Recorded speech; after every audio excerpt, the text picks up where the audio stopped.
Hey guys, how's it going? So today I am going to do a first impression let's play review of a game called Scorchlands. It's a colony sim, city builder, whatever you want to call it, and I think there's also some turn-based combat in it, maybe, perhaps, from the screenshots. Obviously I haven't played the game yet at all, but today I'm gonna be playing the game for an hour or more until I am satisfied that I can give you my opinion on the game and whether or not the game is worth $12 or €12. The game is still in early access, so that should be noted. And yeah, today I'm going to be playing the game. If you are in a hurry, you can simply skip to the last 10 minutes or so of the video if you're watching the VOD on YouTube. And in the last 10 minutes I will give you my quick, concise, final opinion on the game. Otherwise, you can just stay tuned and I'll be playing the game and giving you my running commentary and tell you what I think is good and bad about the game. Now, before we even jump into the game, the regional pricing on the game is really quite bad on Steam. Like, the developers have put the regional pricing really quite badly, quite overpriced in many third world regions like Brazil, Colombia, Ukraine, India. It's really quite overpriced in many regions. And then on top of that bad stuff, the game is also for sale in Russia, which I do not approve of. So yeah, that's just two of the things that you have to take into consideration when considering whether or not to support the developer. So the game might be good, it might not be good, but those are two things that you have to basically use your wallet to vote whether you want to support the developer or not. There are certain companies like Electronic Arts and a couple of other ones that I simply do not buy their games. I might play their games, but I simply do not buy their games. So simply one of those things you have to take into consideration. But I did receive a key for free for this game, so it shouldn't really bother me, but it does bother me because you always need to put yourself in the shoes of other people, and considering that the regional pricing of this game is so terrible that it will really affect many other people in third world countries, you always have to take that into consideration. So anyway, looking at the settings menu, I really hate this. I hate the fact that you have to click like it's never ending, just in order to be able to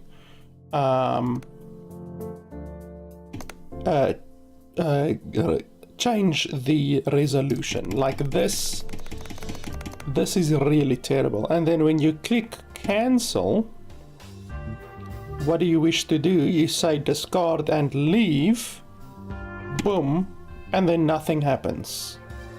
So that doesn't even work. That doesn't work, that doesn't work. So you literally then have to go back to the resolution that you were at, and then you click apply. Like, that's really idiotic. Like, now I can go back. It doesn't even want to allow me to go back. So what the hell? Is the game frozen now? Exit. Okay, I had to quit out of it with exit. So you can't even... The cancel button is broken. Like, literally, cancel button does absolutely nothing. So on top of this BS over here, where you have to go through that bullshit, the cancel button also does nothing. Like, look at that. I'm literally I'm pressing exit and then discard and leave, and nothing is happening. So you then have to go all the way back to the settings that you actually selected, and then you can exit. That's fucking idiotic, but anyway. That's the only really bad thing that I've seen with the game so far. There's also no colorblind options at all, which is obviously bad if you have color blindness, so yeah. Anyway, let's jump into the game. Prologue campaign. Why isn't the prologue part of the campaign? I don't understand.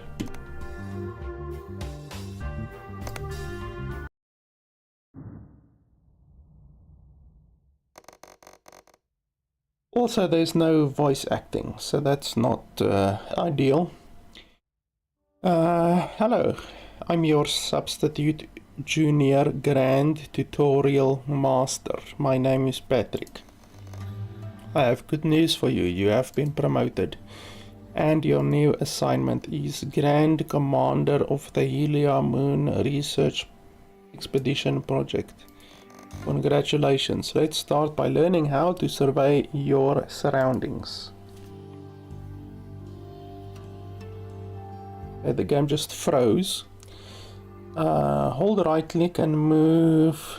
Scroll wheel. Okay. So in and out and like that. Fantastic. W, A, S, and D. Yeah, that's very understandable. Follow the pointer. Holy hell, the game has like... I'm just flicking it like this, flick, and then it continues moving. I don't like that at all. You shouldn't be able to do that.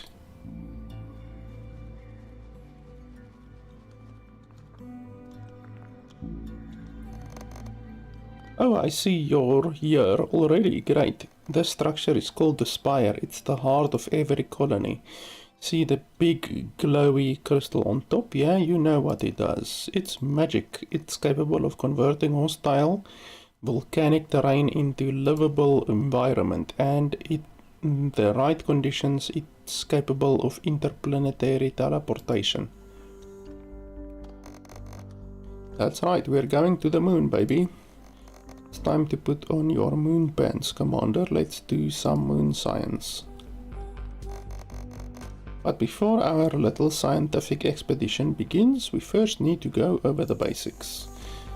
Looks like some genius decided to build random stuff next to the mountain. We won't be able to mine those buildings here. Let's help this poor guy and level this place out. F.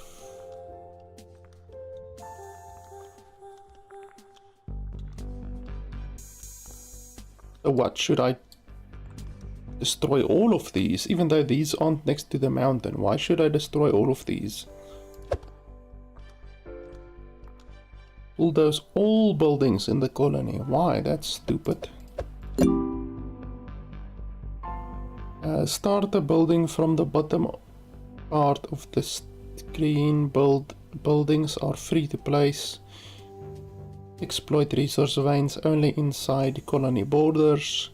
Resource veins can be exploited by multiple buildings. Okay, so it's basically like a 4X game. 4X games work like that. Well, the buildings aren't usually free, but I understand the concept.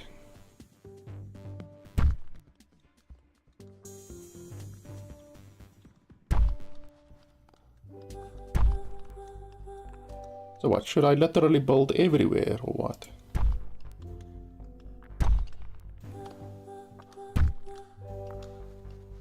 Looks like it apparently.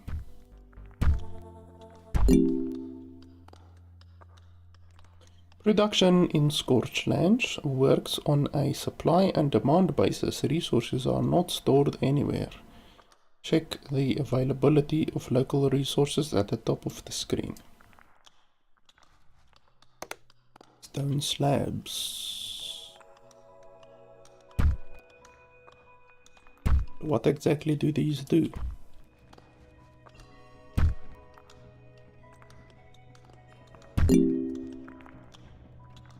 Complex products use up the required ingredients. Minor production deficits, which means that everything is being used up and nothing is wasted. Looking for large production deficits will help you identify what is limiting the production of the advanced stuff.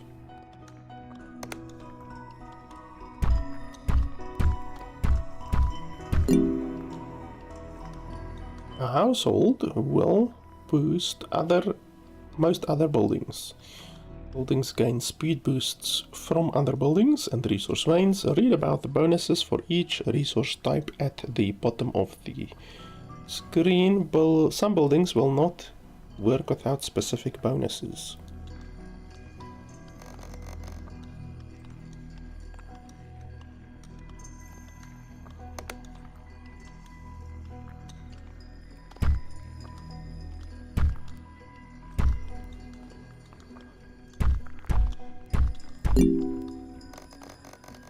Construction of this colony will let us use the tablets we made for making scientific breakthroughs. Let's do exactly that and learn how to create new colonies.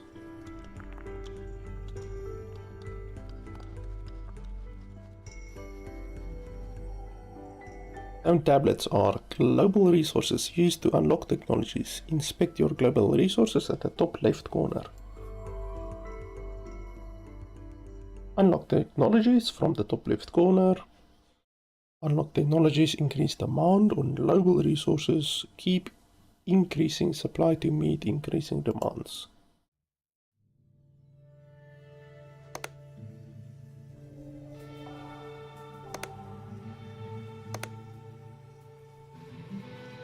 Allows for the quick deployment of new colonies by instantly teleporting them from a remote location.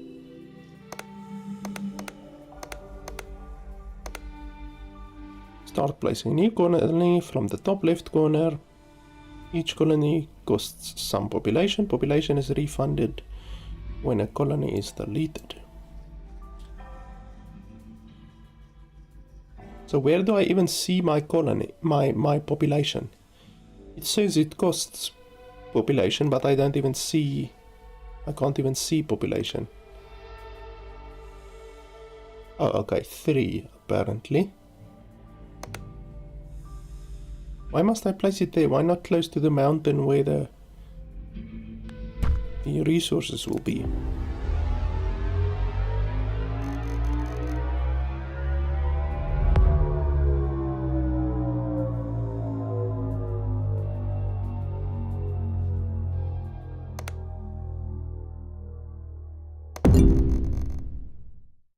Now that we have some space, let's get another exciting task, shall we? This time we need to produce some water to supply another colony.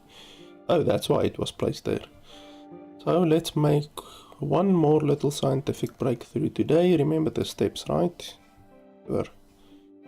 Blah blah blah.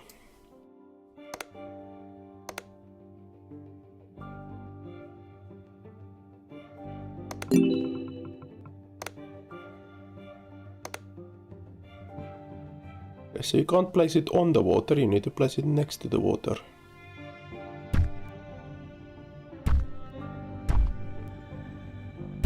So what do I just keep on placing them, I guess?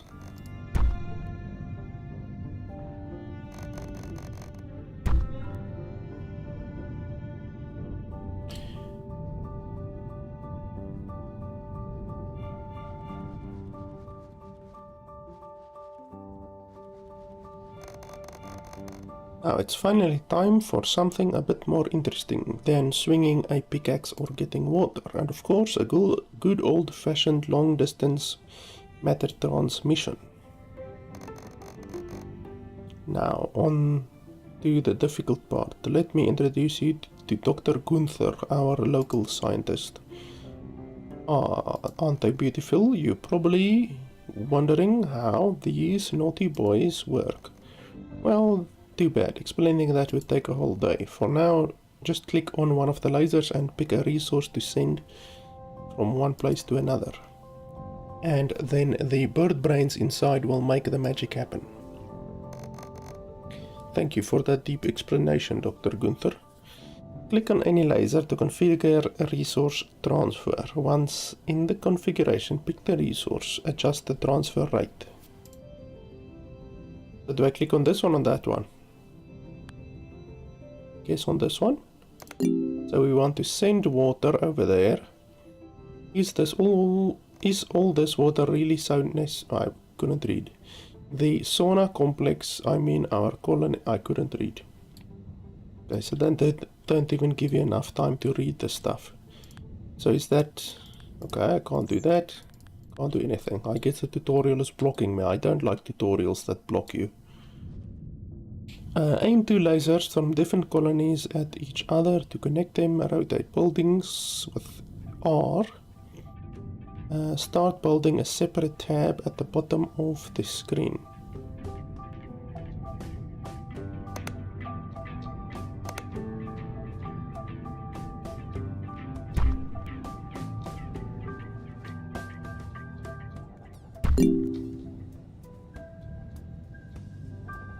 What, am I sending water or what?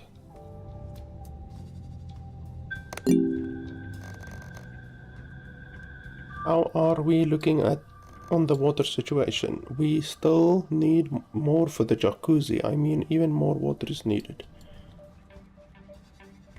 I guess that's their little attempt at humor. How convenient. Someone has already started setting up another connection. However, it looks like we don't have a direct line of sight this time. I'm pretty sure Dr. Gunther will know what to do. He's also our magic mirror expert. Yes, I know what we need here. A mirror placed at the intersection of these two lasers. Can't really build outside these babies. Borders of our colony though, but that's why we invented the mirror catapults. We can place a catapult inside the borders and it will safely hurl a heavy construct outside. You can aim the catapult by rotating it. After placing it, you'll be able to rotate the mirror itself to control how it reflects the lasers. Thank you. Simply don't know what we would have done without this guy. Mirrors R. Okay, mirror catapult. And then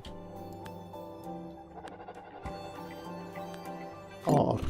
Okay, so you just simply press R. It doesn't even show anything. And then what do we do here? Water, I guess.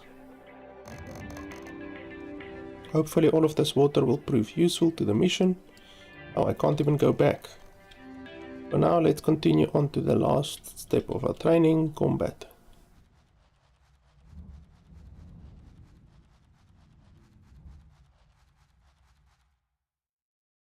You can control units and fight enemies, deploy units from the bottom of the screen. The main character is also a unit and can participate in combat. Unit's health is represented by the green ring. Standing next to a friendly unit will give everyone more green bars. Okay. Deploy units from the bottom of the screen. 1 to 6. Well, I don't see anything. I can't press anything. I'm literally clicking. So how do you...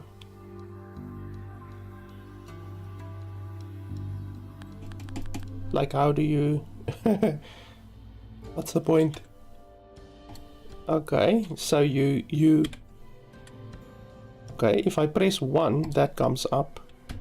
3, nothing, 2, nothing, 4, 5, 6, nothing. So you literally have to press 1. You can't do it from the bottom of the screen, so that tutorial is incorrect. You just have to press 1 and then this comes up.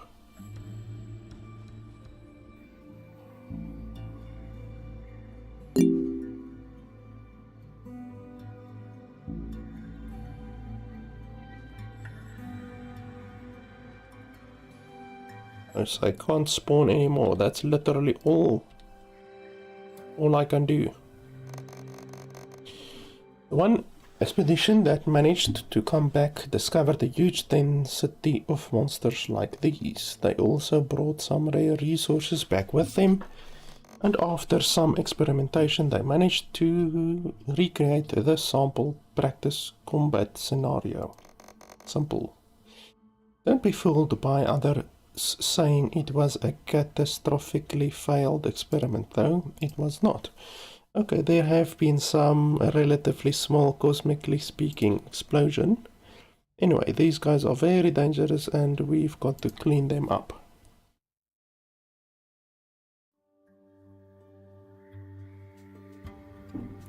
Standing next to an enemy will give everyone more red bars. What does red bars do?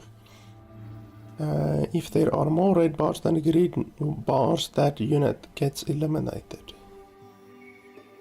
Standing next to an enemy will give everyone more red bars. So what does the red bars signify? Green bars signify health, but what does red bars signify? It would be fantastic if you told me. So what do we actually do?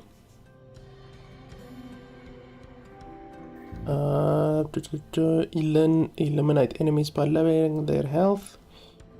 Eliminate the health Albats by surrounding them with 2 units.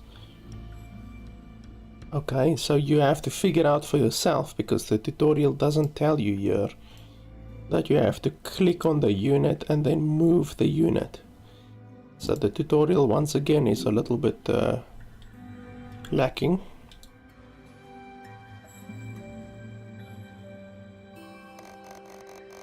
For the moment I'm to look our local magic crystal enthusiast. I also do weddings.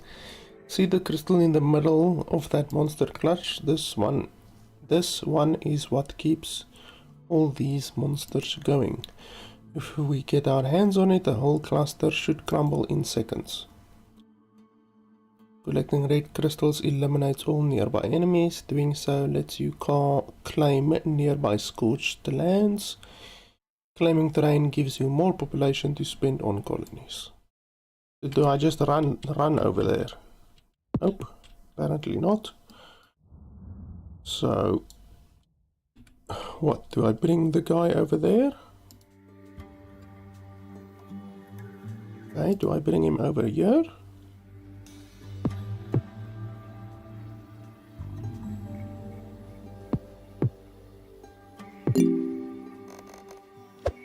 Damage control is going pretty well. By defeating these monster packs, we've even reclaimed... Okay, I couldn't read. Looks like there are some tougher foes in here. You'll only be able to approach them with someone standing next to you and covering your backside. And these enemies will have to be surrounded by at least 3 of our warriors. That pack is going to be tough, but we've got some extra warriors coming to help. Stronger enemies prevent you from stepping closer. Inaccessible terrain is marked by a red outline. Make sure that your units boost each other when approaching. Okay, so there, and then there, and then there.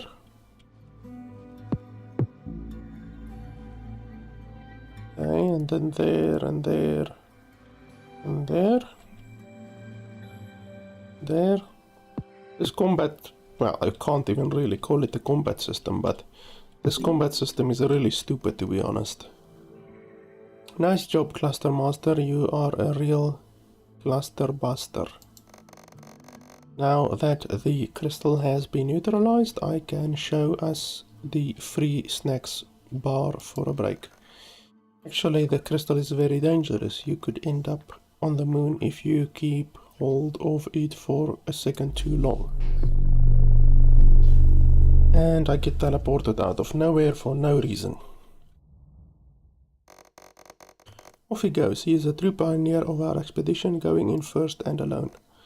We can join him in a more conventional way, though, through the spires and the snacks, of course.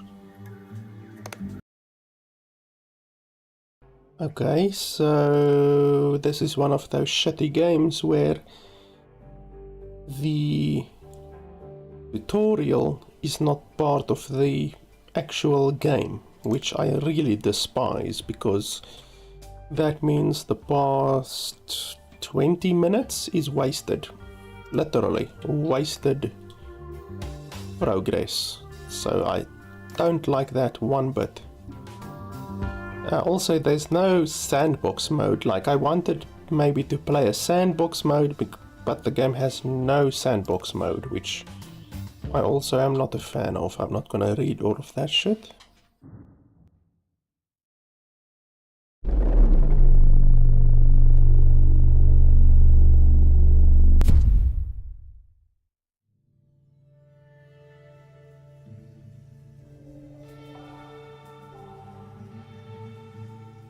Just 1 second, I just want to let my dog out quickly.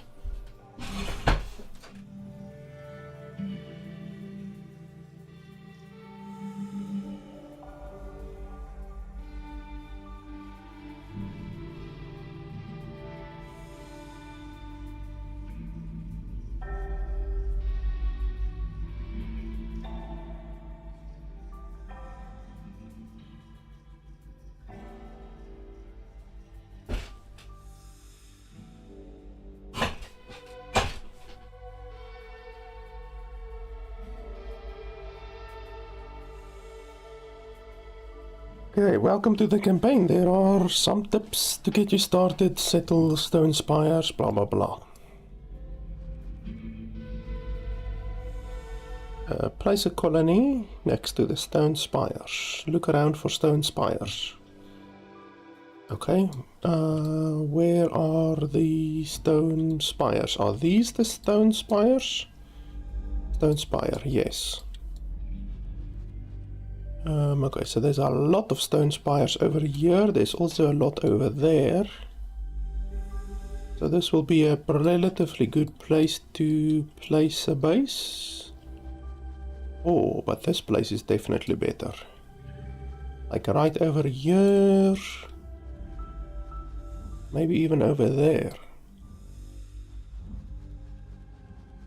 Yeah, this is also not a bad location, but we need to remember water, so we should probably place our base near water, if possible. So like, if we place it over here, then we will be significantly closer to water. We don't have any ether close to us, like these ether geysers aren't really close, but there's a couple over there which isn't too bad. So you basically have to decide, do you want to be close to the ether or do you want to be close to the water? You can't really be close to both of them, at least not on this map. I'm not sure if the maps are randomly generated. It's possible, you know, it's possible that you could maybe just get a better map if you restart. We can test that. Let's test that. Respawn. Okay, no, that doesn't work. Quit, and then let's see again if we maybe get a different map. It's always interesting to see. Oh yes, definitely. Yeah, this is definitely a randomly generated map. Oh, that's a shitload of water. Actually, too much water. Okay, so it's interesting to know that the game does have random generation. Holy hell, this is too much water. Look at that, I can't even get to the other side because there's too much water. And there's now not as much stone spires as there was previously. I mean, there's plenty of water, but you can't... I wonder how far you can explore, like... Seems like you can literally explore infinitely. Okay, you can't go into the lava.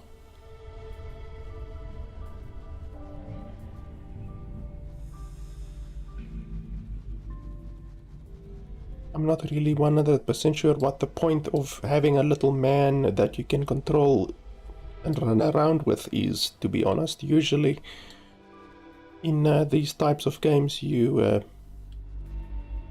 don't have something like this, you know. It's just a god game, basically, you know. God games, usually you don't have people that you can control.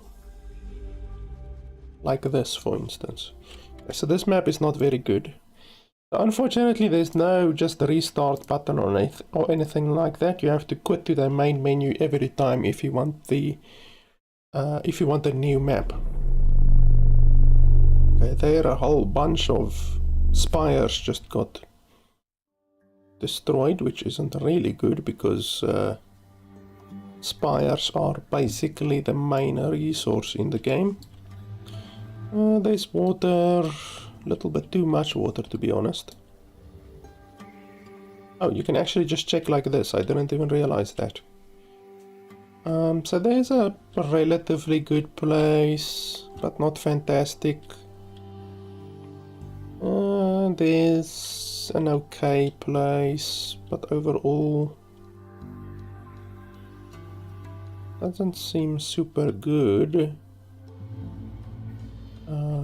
How do we go back? Oh. They didn't even tell me about that map view. Like, the tutorial didn't even explain the map view, so that's another way how the tutorial is lacking.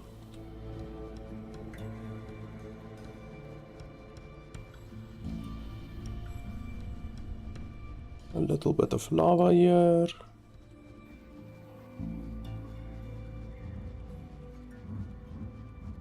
I'm not sure if those things will actually attack you, like those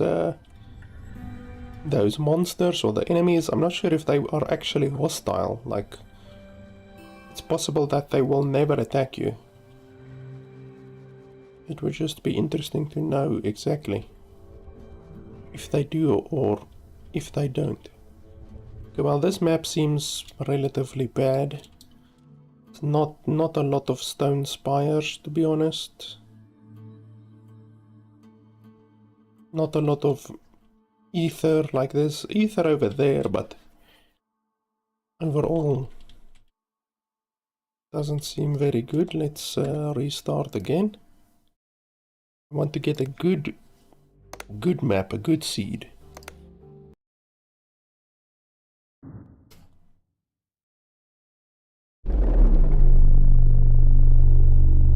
A whole bunch of ether gets deleted, unfortunately.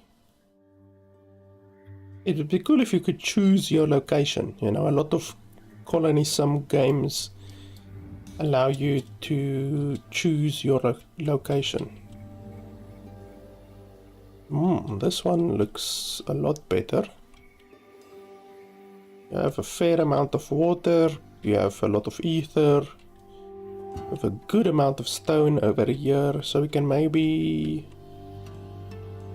start over there, maybe?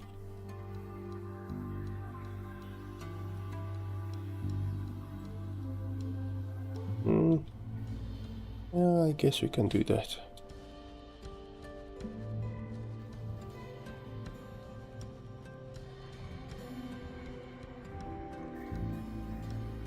Okay, so do we just do this, or how do you... New colony, just like that, I guess.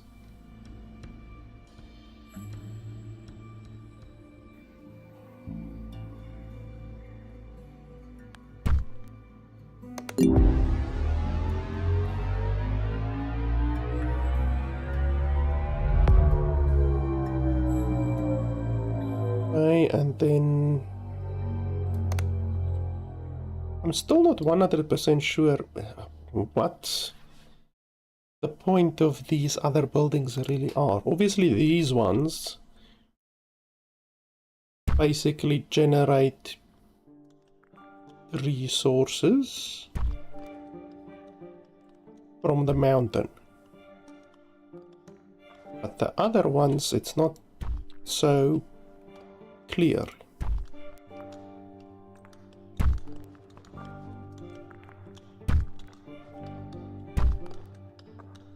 Also, it's stupid that your buildings can't even use resources that are outside the range. Like this building should be able to use that mountain over there, but it doesn't.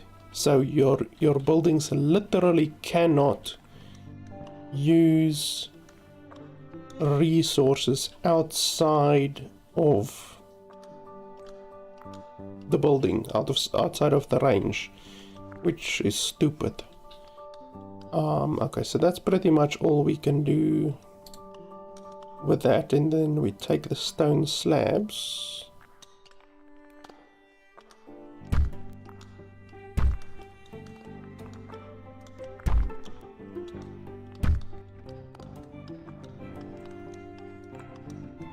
Okay, so that's now 0.5, so that's actually good. That's almost perfect, because you just want to get your stone down to 0, basically.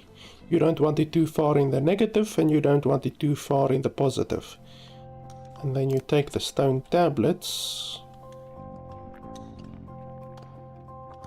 Can you just place them anywhere?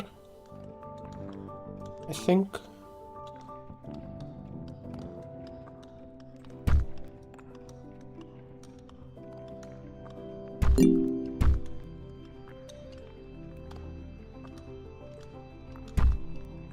Then you take the households.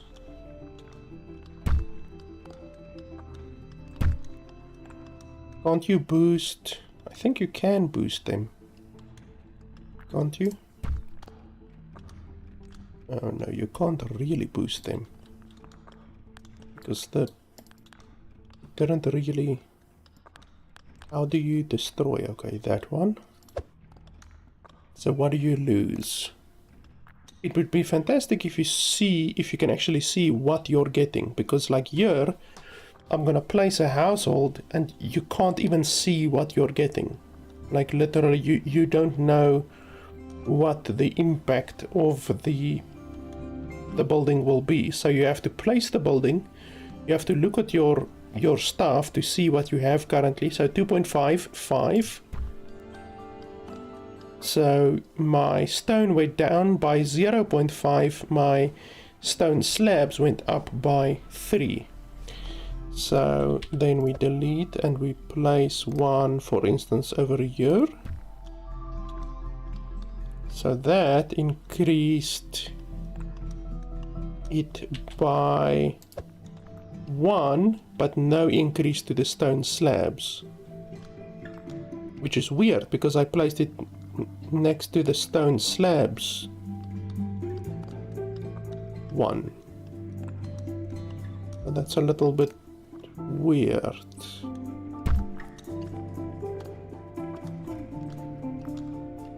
I would really like to see what the actual benefit is of placing these. But I guess as long as our stone slabs amount is going up, then we can't really complain too much.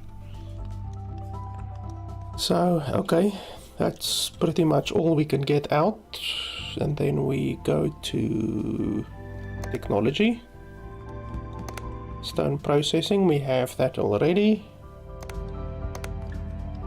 Radius cap increase, that sounds good. Colony limit increase.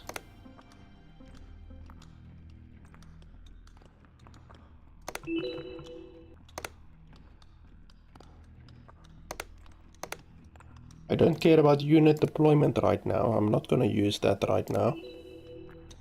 M2 lasers, yes, you already told me that. What's the point of having the tutorial in the campaign mode if you already went through the tutorial? You already told me all of this bullshit. You already wasted 20 minutes of my time, so what's the use of you explaining all of that stuff to me now?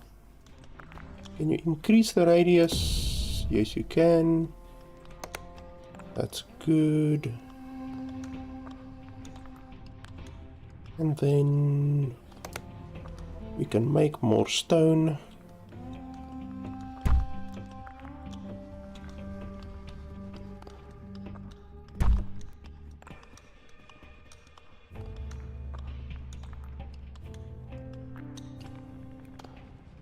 So if I place this here, I won't get any... Oh, I do. How does that work? I do actually get. That's weird, because this thing isn't even in range of any stone. But I do get 0.5 stone if I place it over there. Which, yeah, doesn't make a huge amount of sense.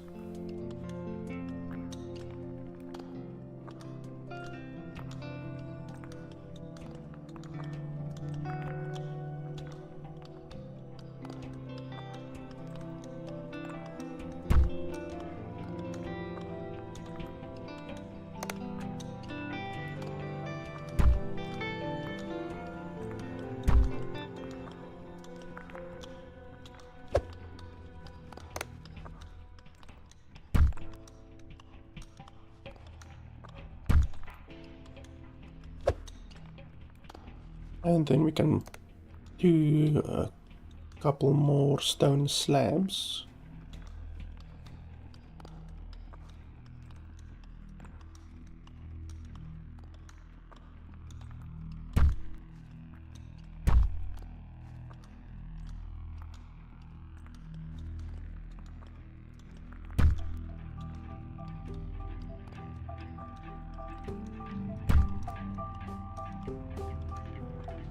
And then we have more technology, terraforming, the next step in understanding the magic energies that rule and reshape lands of this moon.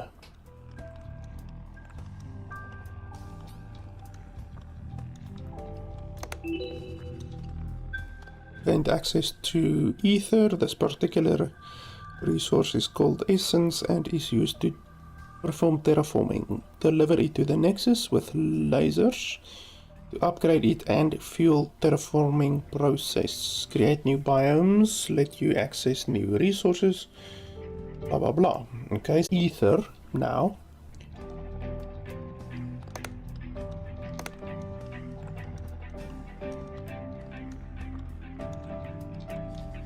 Why can't I have 39 stone tablets.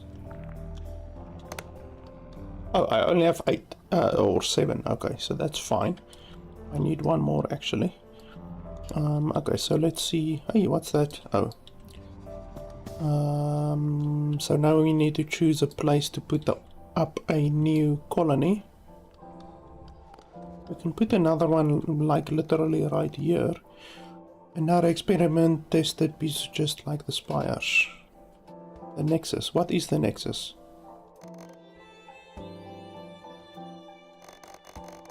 Humble structure will help us utilize the ever-present energy of this world. What is the Nexus? Girl should try to fill bad boy up terraforming essence. Oh, that's the Nexus. Okay. Okay. Would have been great if you told me what the Nexus was instead of me having to figure it out on my own, but anyway.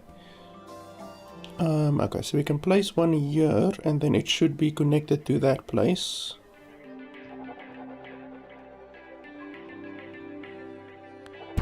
We place one here.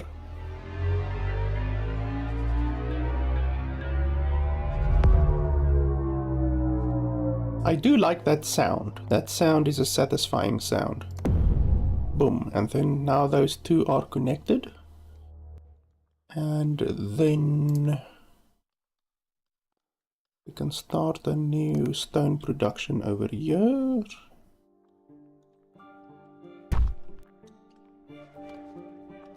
Oh, that one actually can't connect over there too nicely.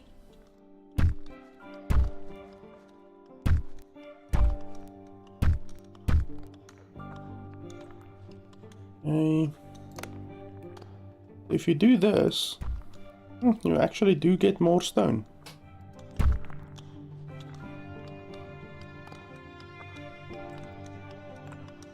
And then if you do this, get 2 more.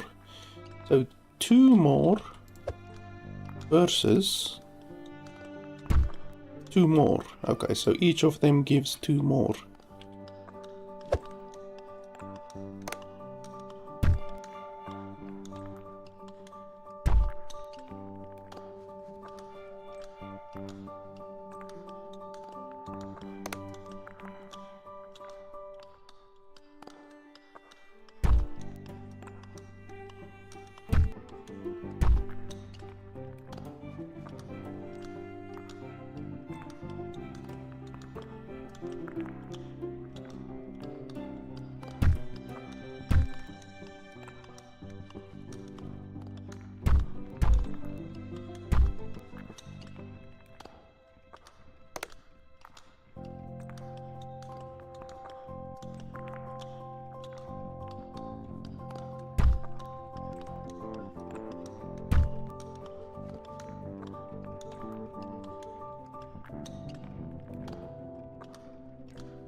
Okay. Okay. So now we can do this one. That allows us to get bloodstone, soulstone, voidstone, and a whole bunch of other shit. Unlock the ability to teleport yourself from one laser to another. Not really sure why we would want to do that. Okay, arcane tablets. So now we need to make arcane tablets. I'm assuming that's like the new type of research thing. Now, most of these things now require a stupid amount of arcane tablets. Okay, so we've got way more than enough stone tablets. Let me just see something. Minus 7.5 and 1. Minus 0.5 and 6. So why aren't these two connected? They're literally... like their borders are connected. So why aren't their resources connected? Like, that's really stupid. So you literally have to build a laser in order to connect the two colonies. You can't do it any other way. That's really idiotic, to be honest. Like, screw the planning and preparation of the player. No matter what you do, you can't share resources across borders. You have to do it by the lasers. So all of them are in minus. That one is in minus, this one is in minus, so there wouldn't be any benefit to sharing resources. But anyway, let's have a look. You can see the resources over here, which is nice. It shows you an overview of the resources of each place. That's good. So now we're looking basically for the most purple. So there's 4 over there, 4 over there, a bunch over here. So we can do it over here. Our next colony can be over here.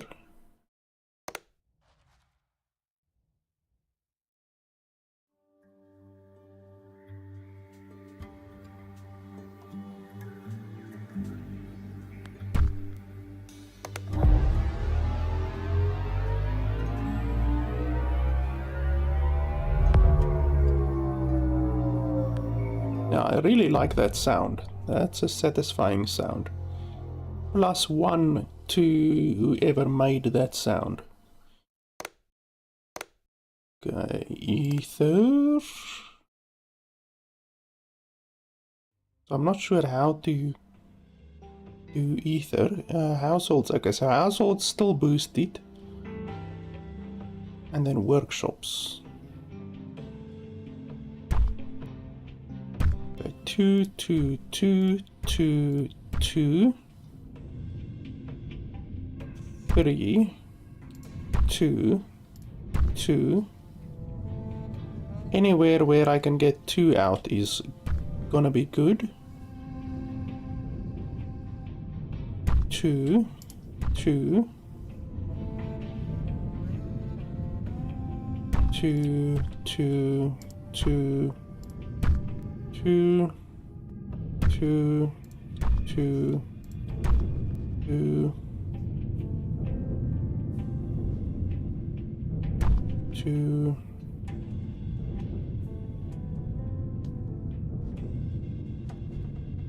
Okay, that seems like the only places I can get 2.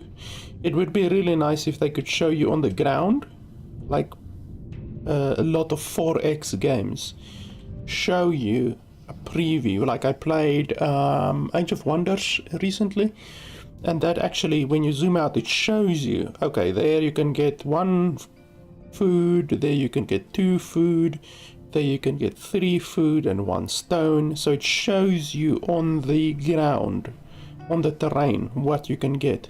Whereas here you have to spend time actually swinging your mouse around like a fucking psycho just to figure out where you are gonna get the biggest benefit.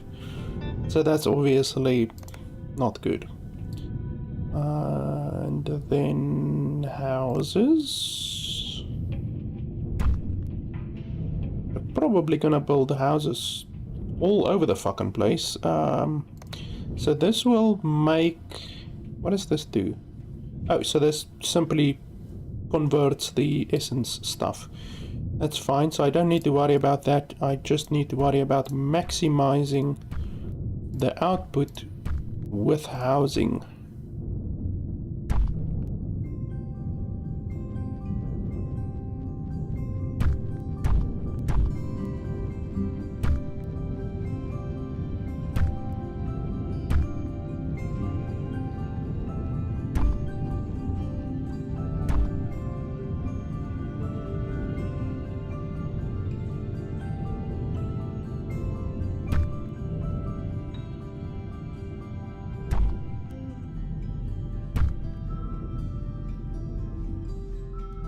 And that's pretty much maximum.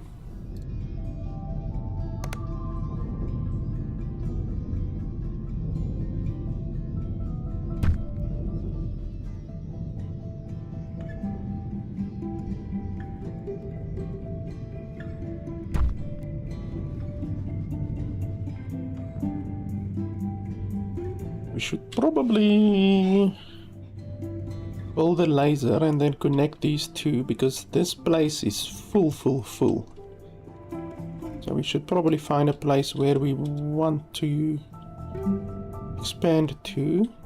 We can expand over there. What's this tier 2 stuff over here? Bloodstone, soulstone. Where the hell am I supposed to get all of these things?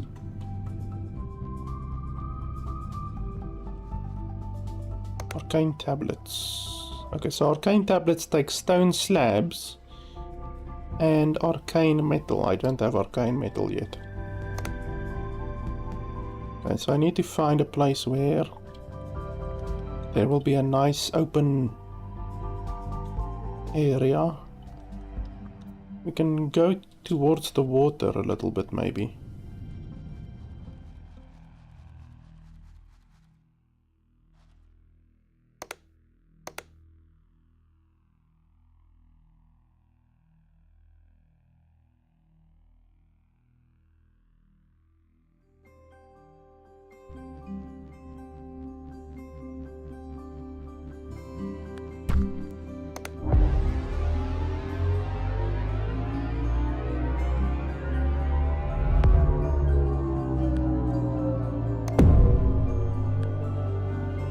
so we've got that place, and then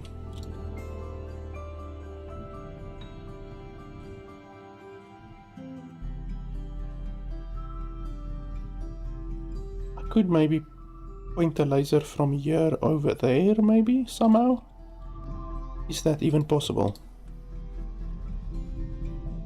So if we place a laser over here, no, it's not going to be possible. I can send it from here to there. Are there any spaces left here? Or I can send it from here to there, or from here. That is gonna work. Okay, so one there, and then one here. Oh, okay, so the lasers shine against the buildings. They can't shine over the buildings, so it's not gonna work. I didn't know that they actually shine against stuff. I thought the lasers would go overhead. Okay, well, to connect these, we're gonna have to then maybe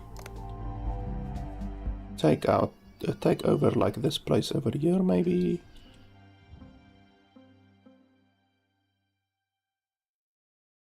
Like this.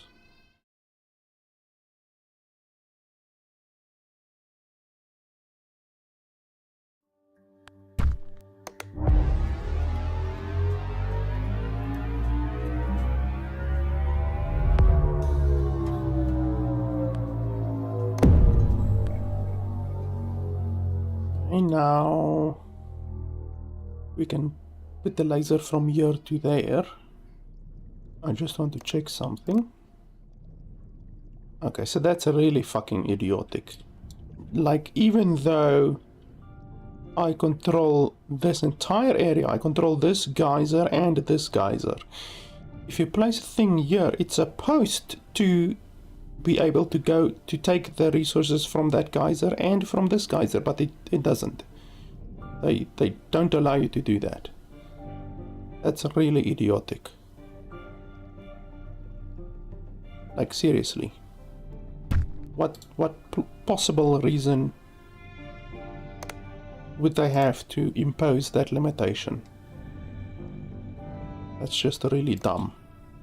Like, this game gives the player so little opportunity for inventiveness, like placing your borders next to each other so that you can share resources across borders. You can't do that. Placing your borders next to each other so that you can get this one and that one, like that. Like, place one building here, then you can get one there. You can't do that. Like, it's really limiting. Export everything. And then now we can build a bunch of the essence things over here.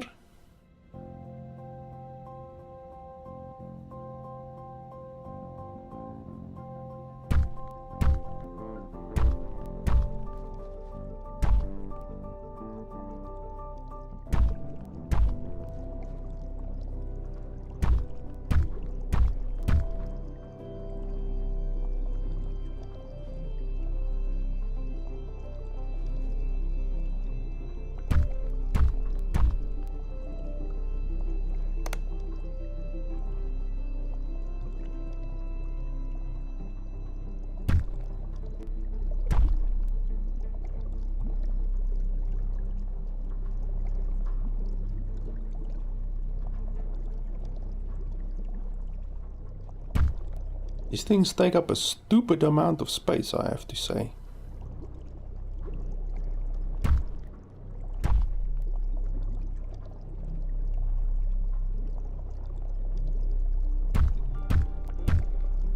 because they generate very, very little per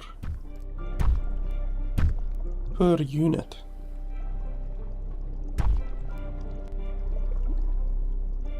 Okay, well, that's more or less fine. We used up 100. You can't increase it at all for some reason, so each laser apparently has a 100 limit imposed on it for some reason. But okay, now we have 31 of these. What can we actually do with that 31, I wonder?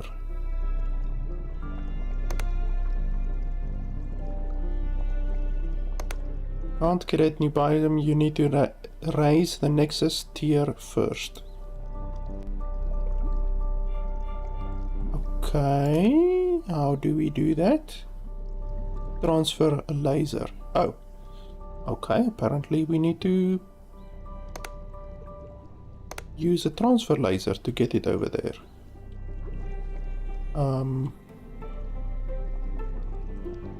Okay, that's fucking making my life difficult now. I have to destroy this one.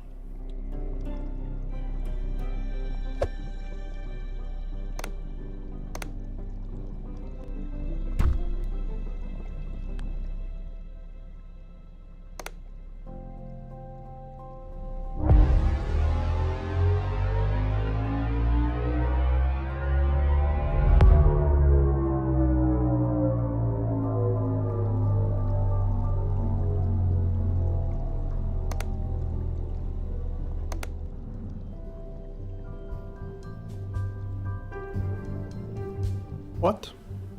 What's this now? Pick a spot for the biome. What will this actually do?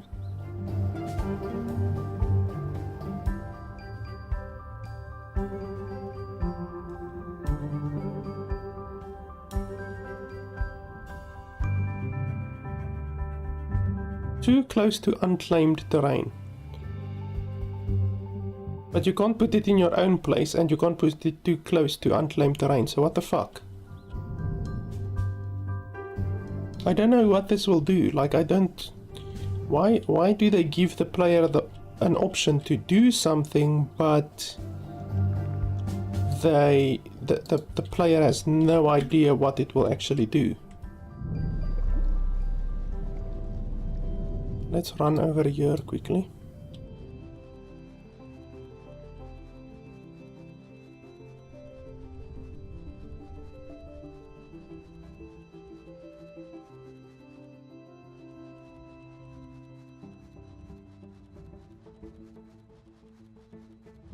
Now I can see this entire place. Can I now place it over here?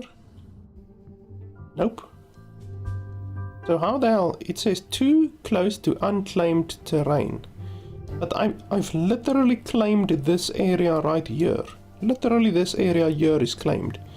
Now how can it say too close to unclaimed terrain? It makes very little sense.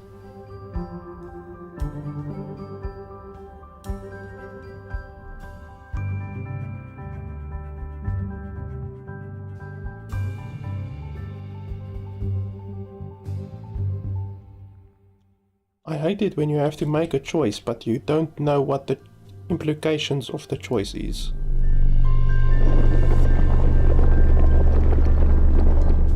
You see, that fucks the entire area up. Like, why aren't you given the option to actually know what it is? So it destroys all mountains. It destroys all water.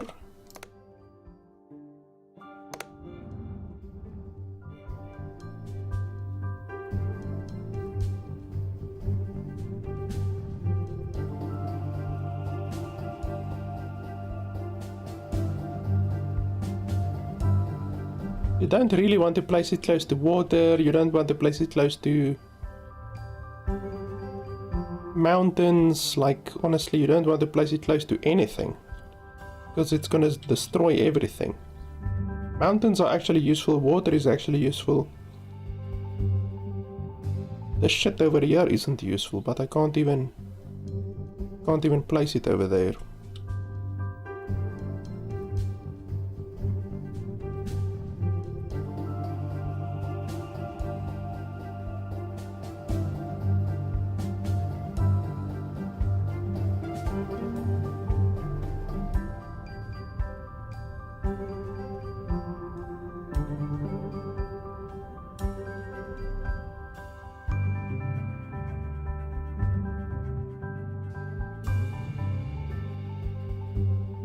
It also would have been fantastic if they showed you like red where you can't place it and green where you can place it, because now you have to fucking swing your mouse around like a fucking maniac just in order to find the place where the placement is acceptable according to the game.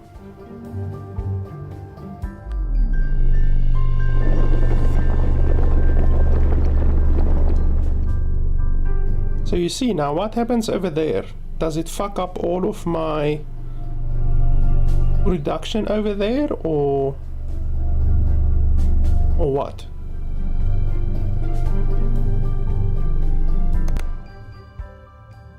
And then it kicks me out of that, and then you have to go over there again, go over there again. That's really stupid. Why does it kick you out? What if I place it here by these purple things? Will the purple things disappear? Yep, all of them disappear. You're gonna lose resources if you place it basically anywhere near resources. Even if I place it over here, it's gonna fuck up all of these resources over here.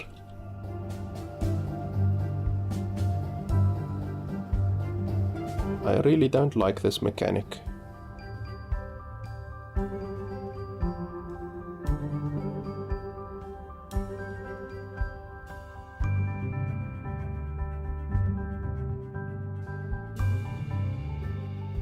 I place it over here.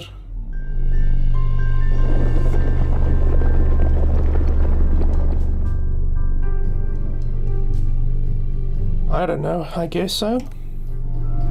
Placing or relocating a terrain-altering structure near some of your colonies can cause some resources veins to disappear. Yes, I know that. This can even affect terrain close to the biome's border. Yeah, well, what can you do? Can't do anything about that. The matter transmission lasers... Okay, I couldn't even read finished there. SGS for short. I couldn't even read finished there. This game has a really terrible problem with allowing you to read the stuff. How interesting. I had no idea this would actually work at all, and definitely not that it would do exactly what I said it would. And what was your prediction, Doctor? Apart from the Manti-Rex nest in the middle, we've created a relatively safe environment for our colonists. What is a Manti-Rex? Shut up, Donny. What were you saying, Doctor? I speculate the local energy of the moon has been split into 3 basic energies. These flux, raw and life energies likely fused with the local minerals and became inert. Maybe this will also give us a better understanding of how not to accidentally turn our planet into a volcanic water park. Okay, so I guess that unlocks new resources, maybe? I don't know.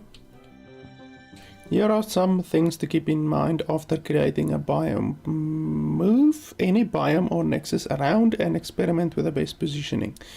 Start relocation by clicking on a large object in the center. Each existing biome requires a constant supply of the appropriate essence.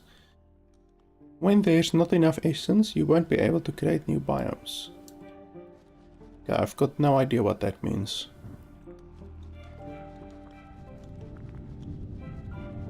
Okay, can we upgrade this thing? No, over here. Okay, so we can create more deserts if we want to. Terraforming 2. How do we do that?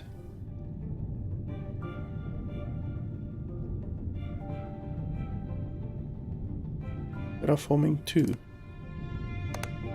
Over here? Oh yes, terraforming 2.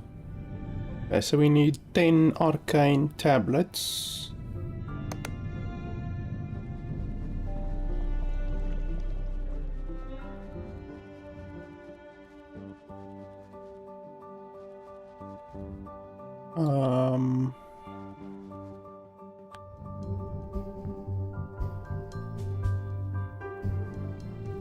So I don't see resources.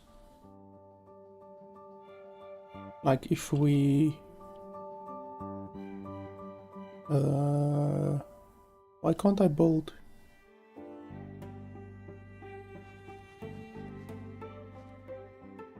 So if we go over here, so this stuff needs arcane metal. Arcane metal needs arcane dust and coal.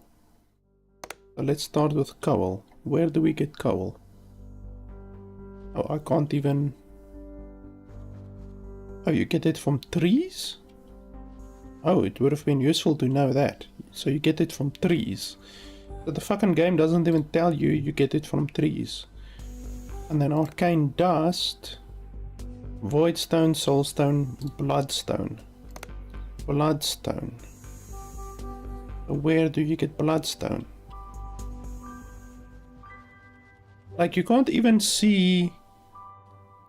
Like I want to see where do you get bloodstone. And you can't even do that. You can't even see where you are supposed to place your next thing. That's really idiotic. Like, honestly, this game has many fucking issues that I just don't understand why they have to make your life so difficult.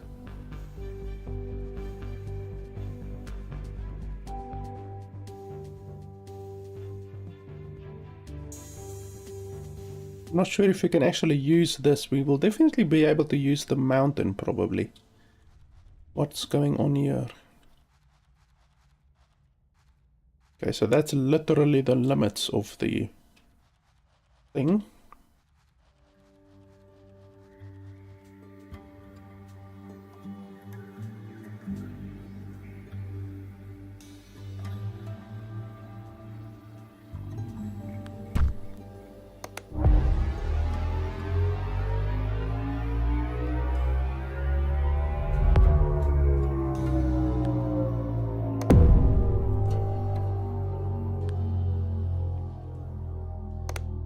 Okay, bloodstone. Okay, so you get bloodstone from the darker area.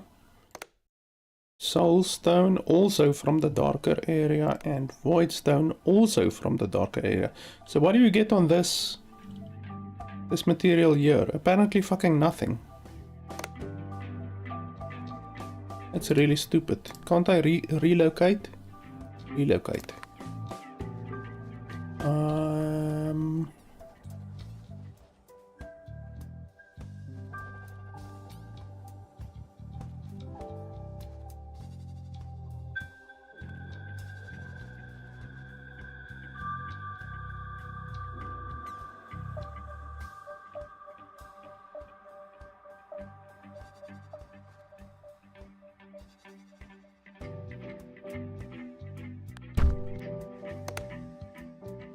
Okay, fortunately you can relocate, that's nice. So you're gonna basically have to build an equal amount of each of these. So, 1, 2, 3. What's that there on the ground? What's that? Can't click on it. And then I'm gonna basically build a row of houses. 1, 2. Then some soulstone.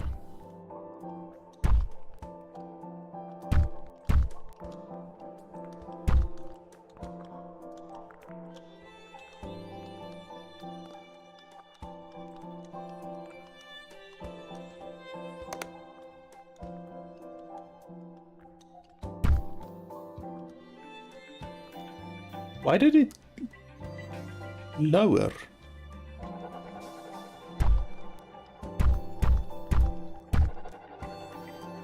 Why does it lower? Oh, so the land needs to be open. Okay, well, I didn't realize that. So what if you do this? So that generates 6, and if you do this, that generates 3. Okay, so it generates 1 per area.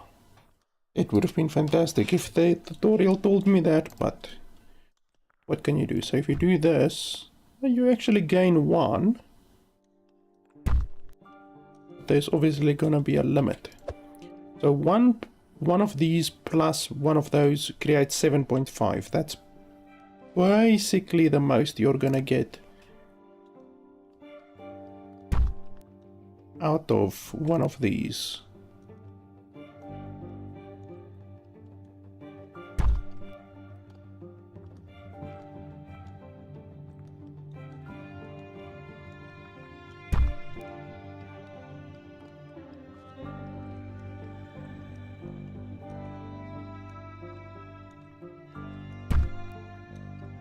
So you have to be very snooty with your placement of the things. Actually, I can maybe place one over here.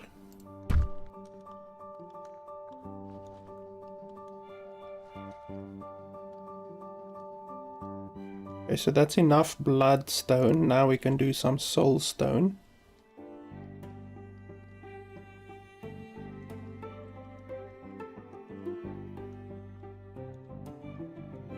I wonder if they can overlap. Let's have a look. Okay, they can overlap. That's interesting. So you can actually overlap the areas without suffering a penalty.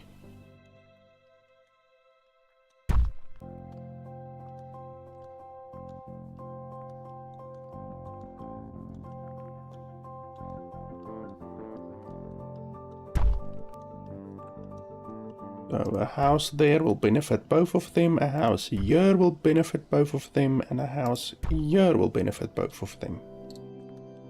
Okay, 20, 26. I need a little bit more of the bloodstone, but that's fine. Then there, there, there, there. Then houses between each of these should be good.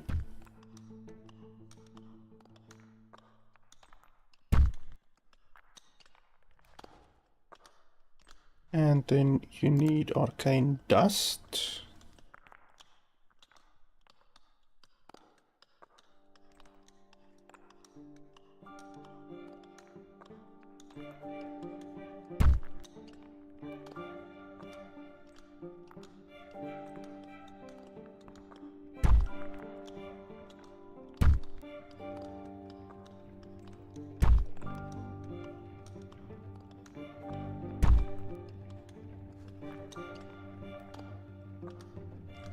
And then obviously I'm gonna need to build a laser from here to another place, because this entire area is filled with resource production stuff. Okay, so now there's literally just one space left for a laser. So then we can move all of the arcane dust to another place. Like we can literally just do this. We can move it over here. There's actually a fair amount of space over here. We do that. That, and then we select the arcane dust. So that entire area is now in servitude for arcane dust. And then over here we can actually utilize the arcane dust by making it into arcane metal together with the coal. We're gonna have to set up a fair amount of coal over here.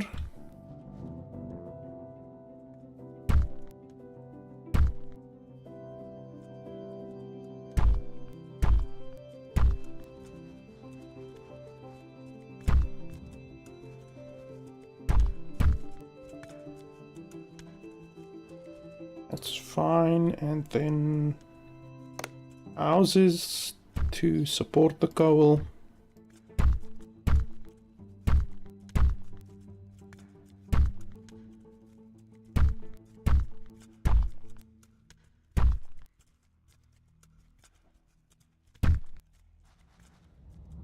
And then arcane metal.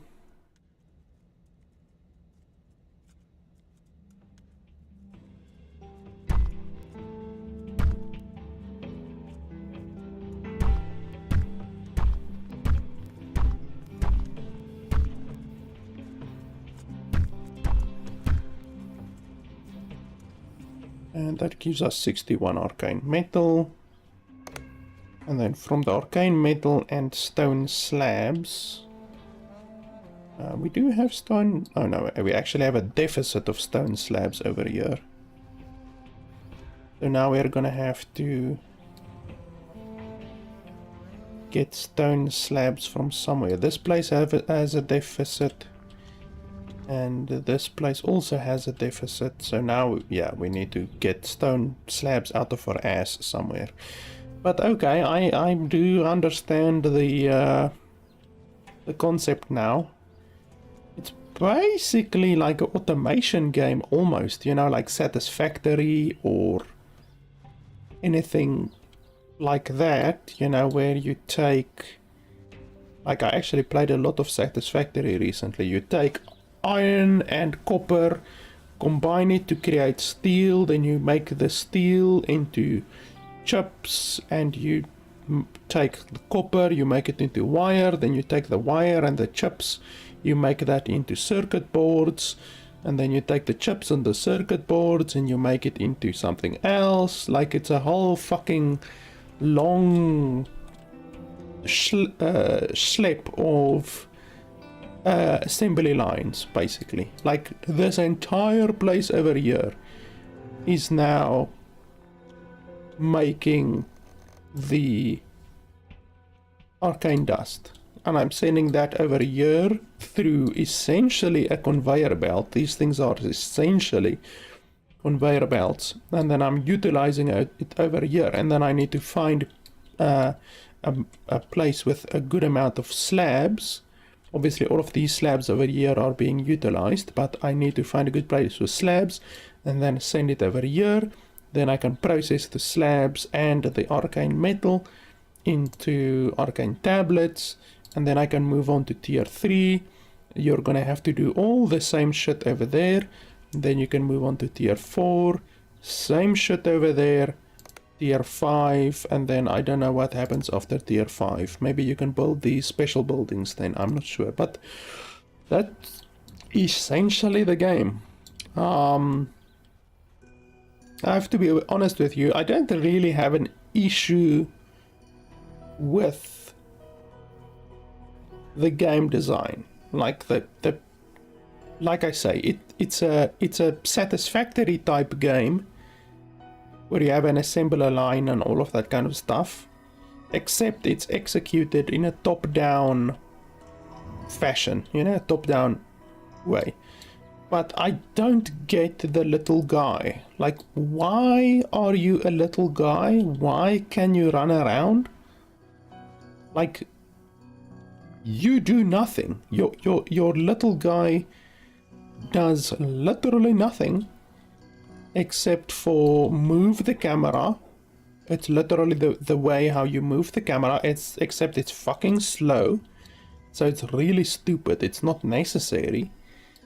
And then the only real reason to have your little guy is to do combat. But that's an aside. You can win the combat without your little guy. So quite honestly, there's no reason that they would have implemented this little guy. It just slows down the game. Like I say, this is literally the way how you move the camera around. So what I would have preferred, much preferred, was for the game to be like this. Well, not like this, because this looks like dog shit, but to be like a top-down god game, a god simulator game, but without this little bastard, because you literally, if I'm busy over here and you're playing a traditional god simulator game and you want to go over there, then it's like fucking, like how long does it take? 15 seconds, 20 seconds? Look at this bullshit. It's like 20 seconds to simply come over here. Whereas if you were playing with the traditional god simulator top-down view, then you would just be like boom, drag over there, and then boom, over there. But you can't even do that, because every time that you zoom in again, you get teleported back over here. So you can't even like go like this, go over there, zoom in there. You can't do that. It takes you back to your little dude. So the little dude literally has no use. It just makes the game slower. Like, once again, if I want to go from here to fucking over there, you lose 20 seconds of your life. It's really just serves to slow the game down. I really think the game would have been far better if you didn't have this little bastard slowing you down, because there's no use for this mechanic. Otherwise than that, you can't transfer resources across borders. Even if your borders are connected, you can't transfer resources, which is really idiotic. That's a big problem with the game, a really big problem with the game, to be honest. The fact that the lasers bump into buildings is really stupid. That makes the laser mechanic even more obtuse than what it needs to be. I don't know. I'm not impressed with the game, quite honestly. Like I say, there's nothing wrong with this type of assembly line game. I probably played 20-30 hours of Satisfactory recently. This game is literally Satisfactory, except it's in a top-down god mode, god simulator type genre setting, basically. Can you zoom in? Yeah, you can zoom in a good amount, even though the animations are really low quality. Like, it's really low quality. So honestly, you don't want to zoom in. But yeah, I I don't know. The game isn't very expensive. What was it? $15? $15, $12, what was it? Let me just check here quickly, just to make 100% sure. I mean, the game is still in early access, but quite honestly, I don't have a problem with anything relating to the fact that the game is in early access. It's $12, I just checked.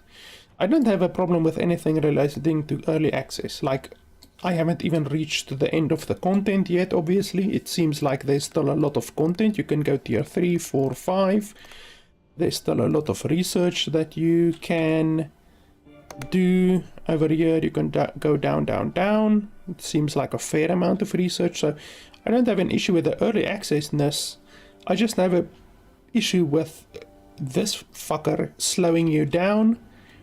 The lasers also slowing down the progress of the game. You should be able to transfer resources across borders.